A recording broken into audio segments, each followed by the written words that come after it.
We're back on The Big Show. It's Alex Belfield talking to my favourite guests. And, you know, I'm so lucky on this programme because I watch people on telly and then I speak to their people who sleep with their people who talk to their people. And eventually you get to meet Andy Parsons. How are you? I'm very good, and I'm not quite sure who you've slept with, but it's a pleasure to be here.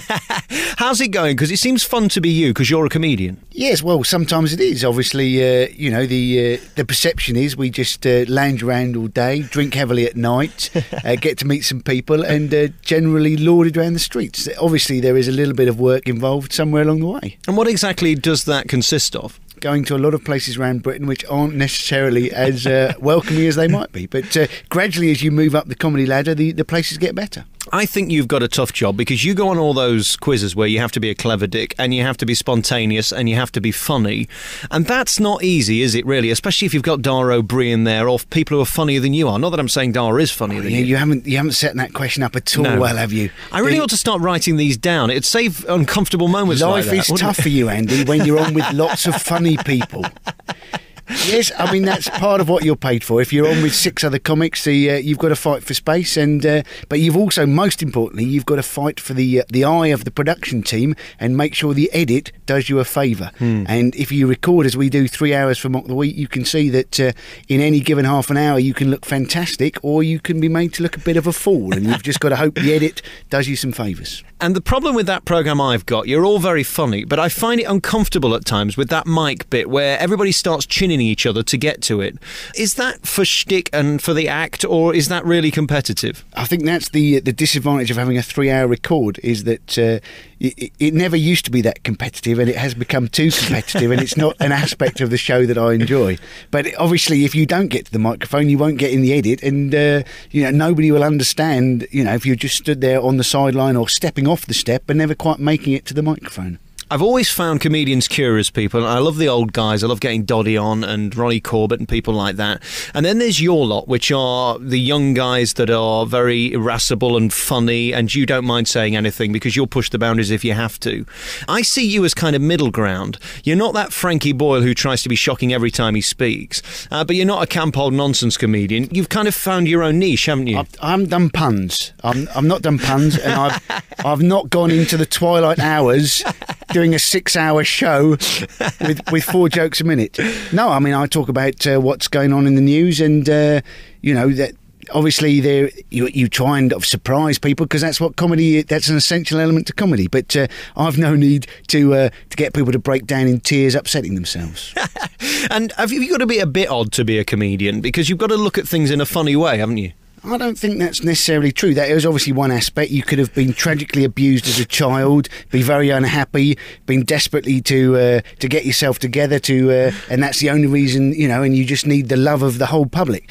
Alternatively, you could have done law at university, hated the idea of doing law, basically not been quite sure what you wanted to do, suddenly got writing for a week ending, thought it was quite good fun, looking at the papers, worked out what annoyed you, and realised you could make a living from it, and then decided that nothing better cropped up, you'd keep doing it. You see, I'd read that you just weren't a good enough lawyer. Well, you've been probably reading the bloke who first employed me as a lawyer. But no, you know, generally I feel lucky and it's great fun, and it's great, you know, as I'm sure you were about to ask me, the tour coming up is, you know, it's a privilege to be able to go around the country and play big venues, beautiful venues, and have them packed out for people to come and see you. Do you mind if we don't mention the tour that's coming this spring? Because I think to mention the tour would be, well, it's not in keeping with the tone of the interview. No, I'm absolutely. If you don't want to mention the 38-day, you know, date tour that starts in February, I'll be absolutely perfect with that. That won't be a problem for me. And if people don't want to visit your website to find out about this imaginary tour that's taking place in the spring, where would they go if they didn't want to go there? I would think where they really want to avoid is andyparsons.co.uk. That would really tragically give them more information than they really want to find. Now we've done that bit, can I go back to doing my Jeremy Kyle bit and ask you questions about whether you were abused as a child? Yes, you certainly can. Obviously, I'm not sure whether I would tell you, but no, I had.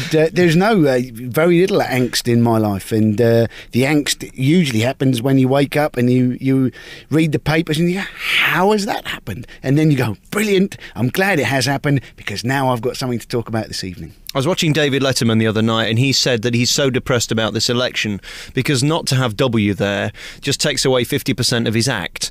For you in this country right now, though, so much is going on. There's just endless opportunity to mock, isn't there? Well, George W. Bush done us all a favour. He's about to go out of office, but he's managed to muck up the economy so badly we can talk about that instead. Then we've got Sarah Palin coming along, who's obviously, arch redneck, even more of a redneck than W ever was. So, it just keeps on giving. Do you think she's going to end up in one of those mucky magazines? Because she's the kind of thing with those glasses that I do enjoy looking at on the internet. I think you've been letting your imagination run rife there. I don't think she will, no. I think she's got enough money not to end up in a mucky magazine. And help me with stories like I was reading today that they've spent £90,000 on her wardrobe in the last 3 months. It might not be funny, but it does make you go, is it me? She's trying to pretend that she's this hockey mum, and a hockey mum doesn't have that sort of money to throw around. And let's face it, if you do put lipstick on a pit bull, it looks nothing like her. I know. And then we look at you as an act, and you are an act in a sense that you go on stage and make people laugh. That's not normal. But you've got kind of a really identifiable voice and a funny face. Do you mind me saying that? No, I think I can live with both of those. I think people would back you up on those.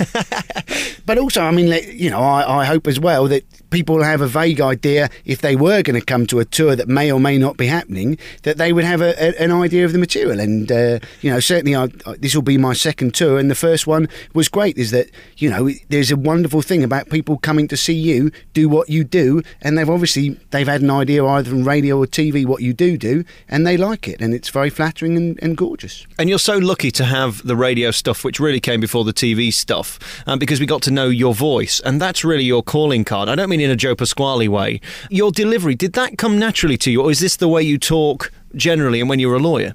Yeah, no, I haven't changed anything, but obviously over the years you get a feeling for, and you just go out and do it, but then you sort of realise some of what you've done, and then obviously the next time you do it, you sort of fall into a little bit of what you did previously. And how are you watching yourself back? Is that enjoyable? Is that embarrassing? Awkward? How do you feel? Well, only really doing it just to check what jokes have gone out and exactly what I can do next time. But no, you can spend too long analysing yourself, go out and have fun, and if you're making yourself laugh, you've got half a chance of making somebody else laugh. I'm thinking of becoming a comedian, and you're a sex symbol, so I can ask you this question. I mean, how good is it for pulling the ladies being a funny man? Well, I think you just described me as having a funny voice and a funny face, and now I'm a sex symbol, so it's all, these things are slightly mixed up in one's own head. But yeah, no, I mean, if you can, stand up in any room and be appreciated, then you are going to be, at least somebody to maybe have a drink with afterwards, and that can be a good starting point. And is it easier being you now, the comedian, than maybe you 10 years ago, because they're coming to see you opposed to just turning up and you happen to be on? I think with a lot of things, it's a double-edged sword. First of all, it's easier because they're there, they already like you, and they're expecting, and so those first 5 minutes or whatever, there's an advantage and they'll give you some leeway. I think the flip side of that is if you then don't deliver within a certain period of time, then the backlash is much heavier because they've expected so much. The disappointment if you don't deliver is that much greater. So, it's one of those things that you do have an advantage, but it's also a disadvantage if you don't perform. And then I look at your CV and see where you've performed. Montreal is a place that I've not managed to go to yet to see the comedy festival. I nearly made it last year and didn't. You've won awards there, you've performed there. Can you be funny anywhere? If you're funny, you're just funny. It's actually anywhere where they speak the English language or at least understand the English language. You have to change your material remarkably little. And, going to Montreal, it was very much a case of just cutting out the very specific British politics, but apart from that, obviously George W. Bush is funny wherever you go in the world. And do you have to slow down? Do you have to speak more clearly, or are you just you? Mostly you can just be yourself. The one place where I was very conscious, I was playing Zagreb in Croatia, and very much mostly it's English as a first language. Whenever you go to Hong Kong or wherever, it's mostly those people who's English as a first language. In Zagreb it's very much English as a second language. It's very much all Croatians, and so everybody apart from me was Croatian on the bill. I understood none of it, and literally the first thing I knew that I was on was bloody blah bloody blah Andy Parsons, and it's like, oh, it's me. So you come on, and I slowed it down, and I had 2 sets, one before the interval and one after the interval, and the advice in the interval was, we're really enjoying it, we think you're great, could you please speak faster, you're patronising us.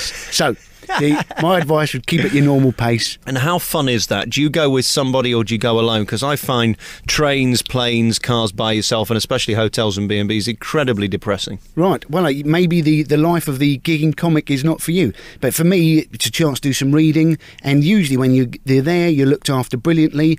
And you get to see, like, rather than just as yourself as a tourist, you get to see the inside of a place. The best stuff is usually the stuff that done on the hoof. So anything that you can throw in is great. They love it. They love that you've made the effort. And obviously, you know, if you are talking about their town, you know, you're touching on them, they feel special. So yeah, no, I think I will try and certainly have a little idea as to, one, the venue, and two, the town.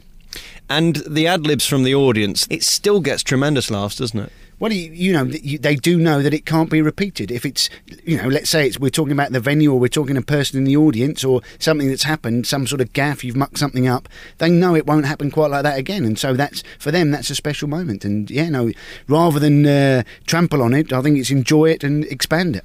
The one thing I think you've got is your warmth. Is that something that you've just got about you?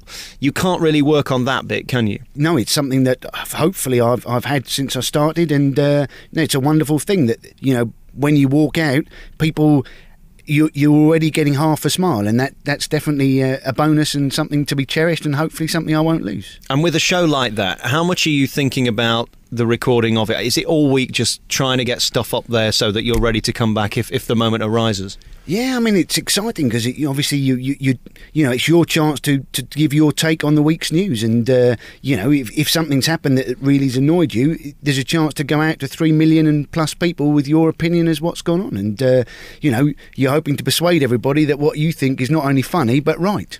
And I suppose for a comedian, your worst fear is being accused of being a hack or nicking someone else's material. How do you know that what you're thinking you haven't heard from someone else or isn't an original thought? Do you know what I mean? Well, I suppose that's the one advantage of doing topical shows. If a news story's just broken, it's pretty much has to be your own thoughts because you can't have nicked it. So, you know, if you're doing something that's happened that day, you can't have, you know, it's not like you can have gone through loads of comedy tapes and gone, I think I can just change that. You literally, you're on your feet, and that's why, you know, that's exciting, but also, you know, you are breaking new ground because nobody can possibly have done it. I was talking to Mark Thomas the other day, who is on this programme, and he was saying there's certain things now you can't talk about because they're seen as hacky, like airports and airlines and aeroplanes, because everybody talks about them. Students, you can't talk about student life now because it's been done to death. Are there things you try and avoid?